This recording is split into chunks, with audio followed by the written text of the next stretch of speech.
Всех приветствую на телеканале Якутия-24, программа «Мы вам покажем». Сегодня хочу познакомить вас с замечательной, очаровательной девушкой Анжеликой Антипиной, которая занимается такими замечательными работами. Называются они в технике, да, шитье на машинке, в технике зигзаг. Да, очень долгое название, но и интересное.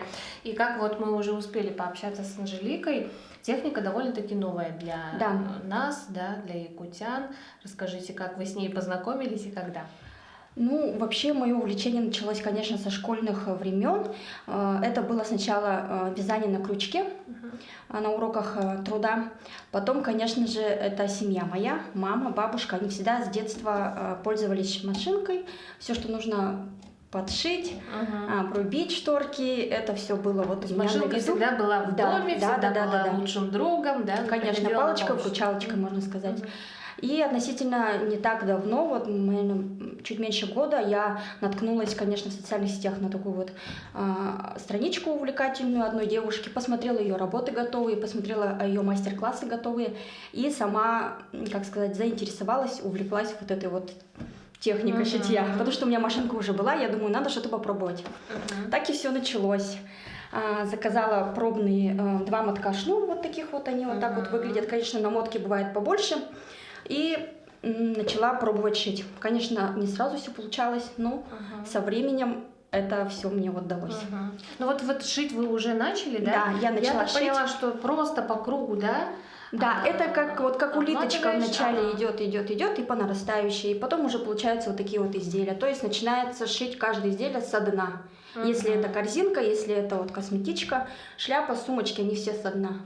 А вот такие вот салфетки уже вот идут по круговой, да, и все так вот получается. А начинали, наверное, с простого? Да. Самое простое это салфетки. Как раз таки салфетки. Салфетки это самое простое, да.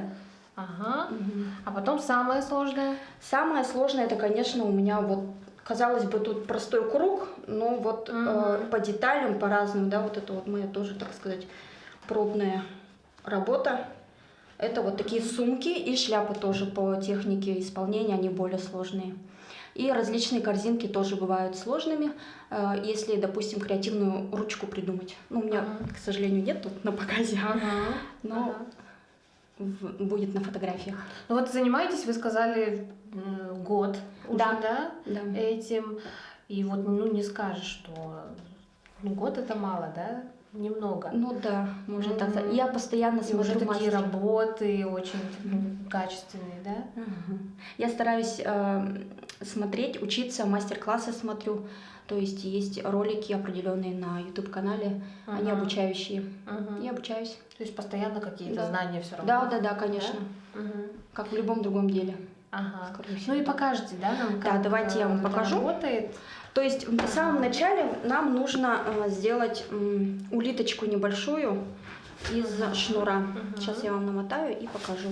То есть чем будет ровнее улиточка, от этого зависит уже готовое изделие, насколько оно будет ровным и аккуратным. То есть вот так вот намотали улиточку. Пальчиками, да? Да, конечно. Оно достаточно вот такое тугое, но оно податливое. Как пластилин, можно сказать. Наращивается вот такая улиточка. Ставится уже под лапку машинки, вот так вот, да? Допустим. И вот я нарастила вот такую уже большую, которую уже начала сшить. Это будет нашим будущим изделием, корзинка. Можно шить, да? Да.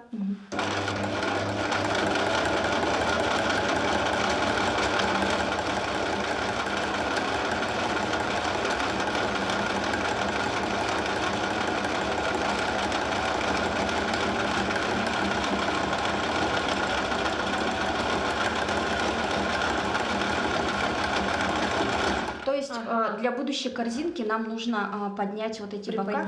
Да, и поэтому, соответственно, мы наклоняем. Угол изделия мы меняем, и получаются наши стенки изделия. И так продолжаем шить.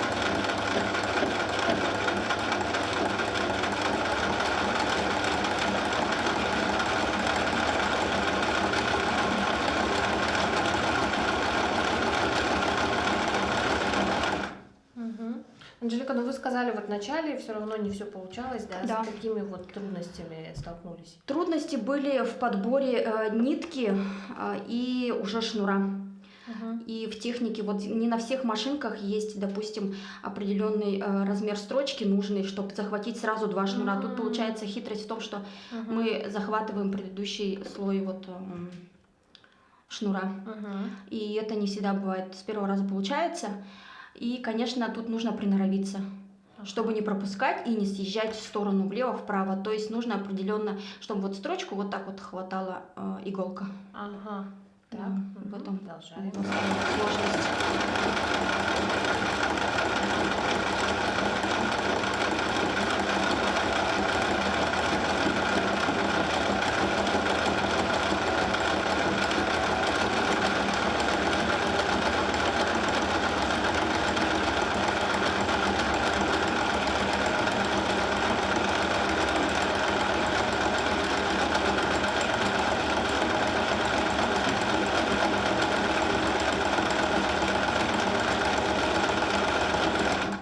Видим, что на изделии уже появляется краешек, который будет держать форму. Как заворачивается. Да, уже, да. Ага. Абсолютно верно.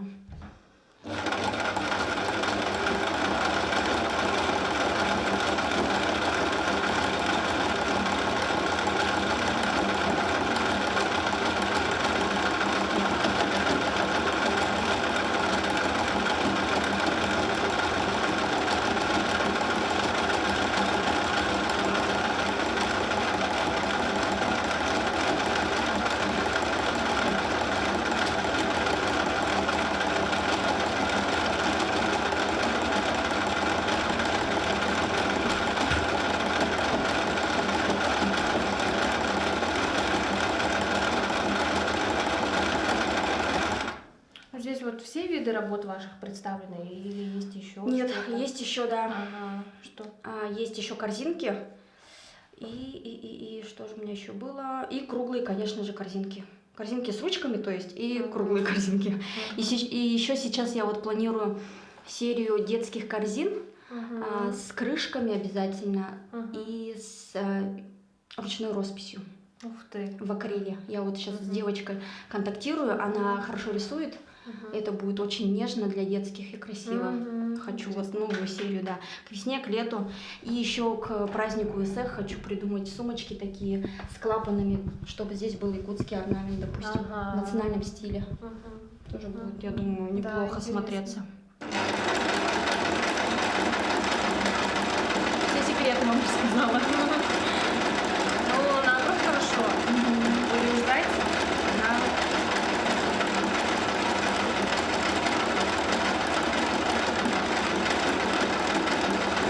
Можно еще выше поднять, а можно остановиться. Смотрите сами, как вам будет. Нет, вы смотрите сами. Хорошо, я еще туда поднимусь на пару. Я вам доверяю. Хорошо.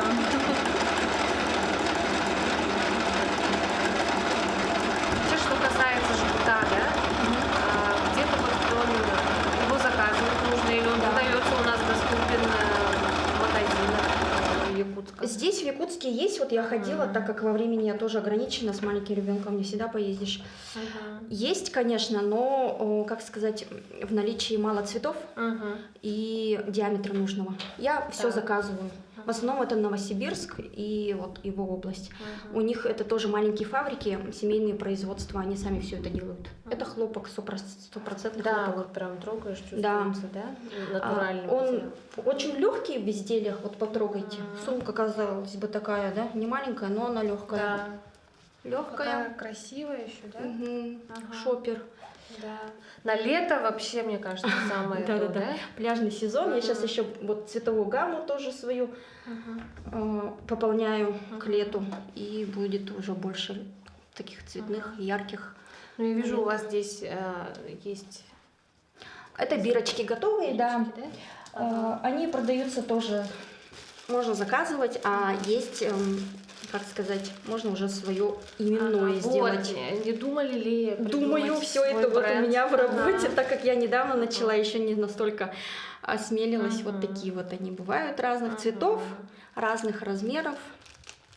Они пришивные, есть разные пришивные на кнопках. Поэтому тоже это дело фантазии, кому как нравится. Ручная работа. Да, ручная работа. В основном написано так. Сейчас еще поднимусь чуть-чуть.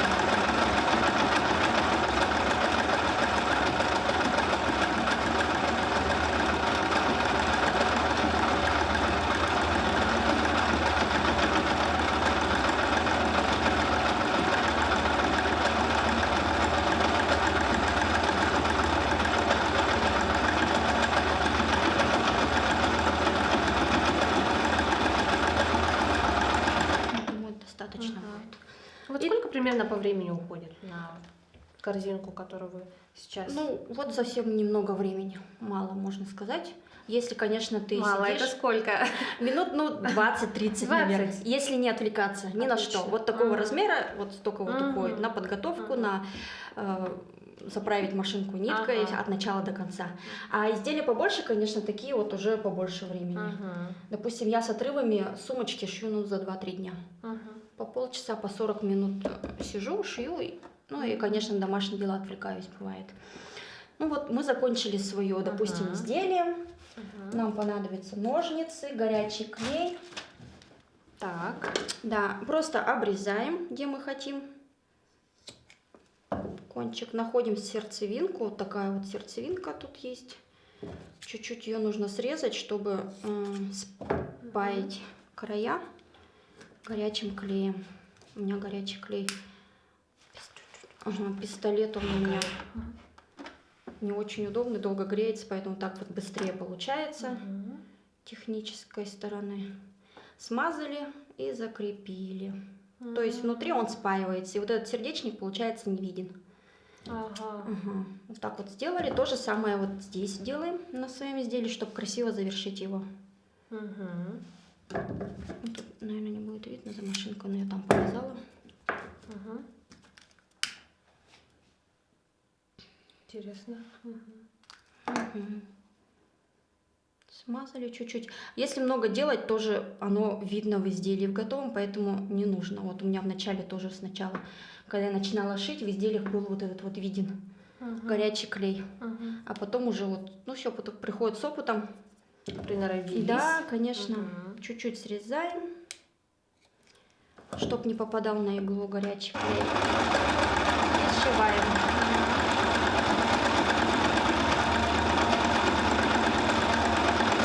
Сшиваем до конца. Обратный ход. Мгм. И все, наше изделие готово. Ух ты. Такая тарелочка такая. Да, получилась, блюдечко, да? тарелочка для сервировки, Ага. для хранения бижутерии. Ага. Вообще цели могут быть абсолютно разные. Ага. Здесь обычно узелком все это Мгм. делаем, завершаем. Срезаем. И уже нашу готовую бирочку Мгм. приклеиваем. Тут можно тоже выбирать. Можно по цвету, можно контрастный выбрать, чтобы было так вот ярко и красиво, да? Мгм. И сшиваем. Мгм. Вот так вот получается. Вот тут уже вот показано на изделиях, на сумках. Вот готовая тарелочка. Отлично. Мгм. Анжелика, а вообще самая сложная работа на вашем опыте? Какая была? Вот Может, конкретно из шнура. Мгм. Мгм. Ну вот шляпа у меня не сразу получилась. Приходилось, Мгм. конечно, распарывать ее. Она единственная шляпа? Она нет, не единственная, Ага. конечно же. Ага. Это уже более такой у меня Мгм. усовершенствованный вариант. Первая была маленькая пробная. Красота. Да, Мгм. шляпа летняя. Тут можете Хочется да, примерить. конечно. Мгм. Так. вам очень идет. Можно еще даже вот так вот чуть-чуть. Ага. Вот так, игриво. Так. Ну, сложнее всего шляпу, да? Да, ну мне так показалось на данный момент сложнее всего шляпу, потому что у нее вот соединение шапочки самой вот этой и Мгм. поля нужно соединить. Это тоже вот технически на машинке не просто, но возможно. Мгм. Ну, как давно вы начали принимать заказы? Наверное, сначала это были ваши знакомые, конечно, да? это мои. Родственники, скорее всего, как обычно это бывает, да? Да, конечно. Мгм. Родственники, подружки. Я сначала, как сказать вам, дарила Вот я заказала 2 мотка такого шнура, полностью его сшила. Сначала это были изделия такие не очень на внешний вид, неаккуратные, но потом, конечно, вот эти 2 шнура я сшила, приноровилась, а потом уже заказала новую партию шнуров и начала вот дарить на праздники подружкам, знакомым, родным.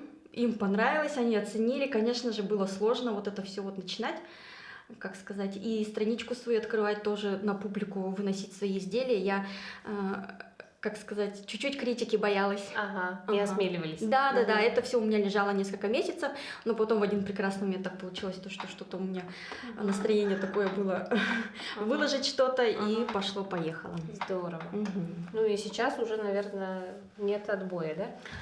Ну, вот в праздники, да, были заказы, а сейчас я вот потихонечку шью и выставляю работы, кого заинтересуют, они пишут, спрашивают. Либо в определенной цветовой гамме. Вот у меня были заказы на красные салфетки, сервировочные, корзинку перед 8 марта. Да.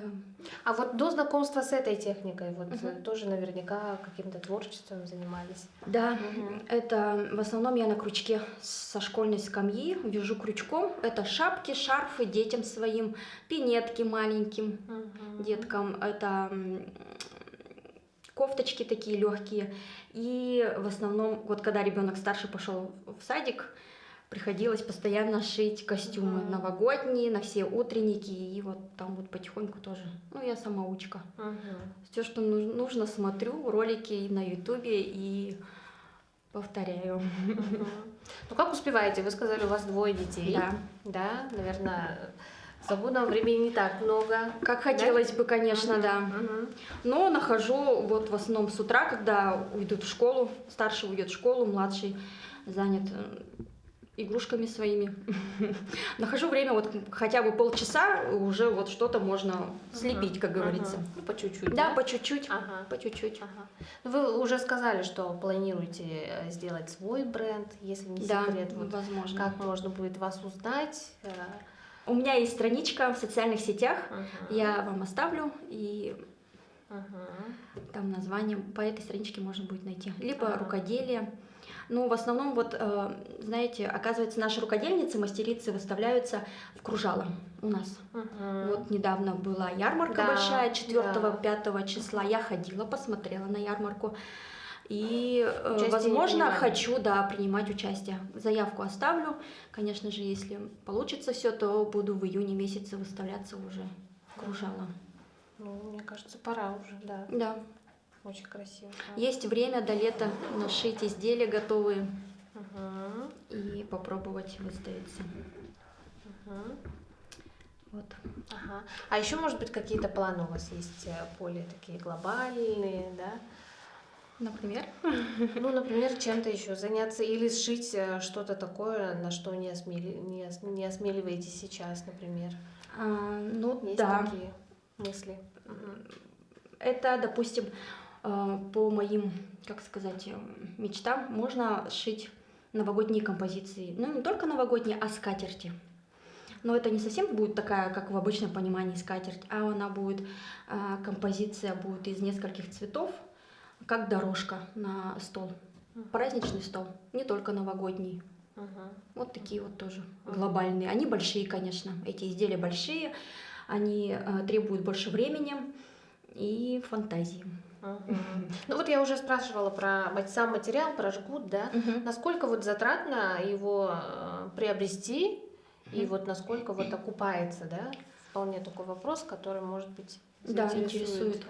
Конечно. Ну, жгут бывает разных, как сказать, по производству он разный. Бывает вязаный, бывает плетеный. У меня вот он вязаный, плетеный он больше для больших, для шнуров для большого диаметра идет. По затратам, значит, как вам можно сказать, как закажешь, допустим, 100 метров шнура стоит от 1000 рублей. Это зависит, допустим, от, вот опять-таки, он вязаный или плетеный. Плетеный он чуть дешевле, а вязаный он более дороже. Вот. Ну и по намотке. Если ты заказываешь, естественно, 100 метров, то это вот одна цена. Если больше нужно тебе на большое изделие, тогда это уже и цена больше. И, конечно же, по доставкам. Не очень удобно. У нас в Якутию почти 2-3 недели идет эта посылочка. Но можно, при желании можно. Да, заранее, да? Да, заранее заказывать и все вот это вот делать. Ну и, соответственно, нитка подбирается соответствующая Да, по цвету, обязательно. да? Работы. Да, это можно, вот, допустим, есть уже, когда заказываешь, уже в цвет нити заказывать, либо уже здесь подбирать сама. Идешь с готовым своим кусочком шнура, говоришь, мне вот такой-такой цвет. И покупаешь. Вот. Ну, по цене вы говорите, насколько окупаемо. Ну, окупаемо более-менее. Это все-таки ручная работа. Ручная работа.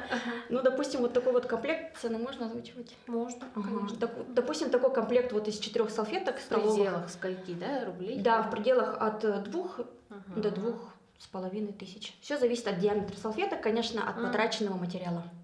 Допустим, вот на вот этот комплект из 4 салфеток и корзинки уходит весь шнур 100 метров. Один набор. Да, один моток шнура уходит. Ну, остается совсем мало. Из него разве что можно вот такую вот корзиночку маленькую сшить. Вот так вот. Анжелика, ну, возможно, кто-то из наших телезрительниц заинтересуется техникой, да? Возникнут какие-то вопросы, можно ли как-то с вами связаться, и вообще какие бы вы от себя вот методом проб, ошибок каких-то, да, дали бы советы нашим телезрительницам? Ну, советы, конечно же, если ты хочешь что-то делать, и ты заряжен на это, нужно не останавливаться при первых каких-то трудностях, не ошибках. Бросать. Нет. Ну, если, конечно, ты хочешь добиться хорошего результата, естественно, без ошибок не бывает ничего, никакого результата, можно сказать. Не бросать, делать и, ну, смотреть, учиться. Это, конечно, всегда только в плюс. Узнавать что-то новое, смотреть мастер-классы, допустим, и труд. Ну а вот таких же вот мастеров по данной технике в Якутии у нас много? Есть, девочки есть. Немного, человек, но да? есть, да. Я вот как раз на ярмарку сходила в нашу кружало и посмотрела. Познакомились, наверное? Нет, к сожалению, не успела их поймать. Я пришла поздно, но я видела их работы. Вообще видела. Ну все, отлично, хорошо. Анжелика, спасибо вам огромное. Спасибо вам. Желаю вам, конечно же, творчества, вдохновения, да, и еще на более новые работы, реализацию ваших планов. Да, пожелаем удачи. Ну и я думаю, еще когда-нибудь с вами увидимся. Обязательно. Спасибо большое. Спасибо. Это была программа «Мы вам покажем». Увидимся в следующих выпусках.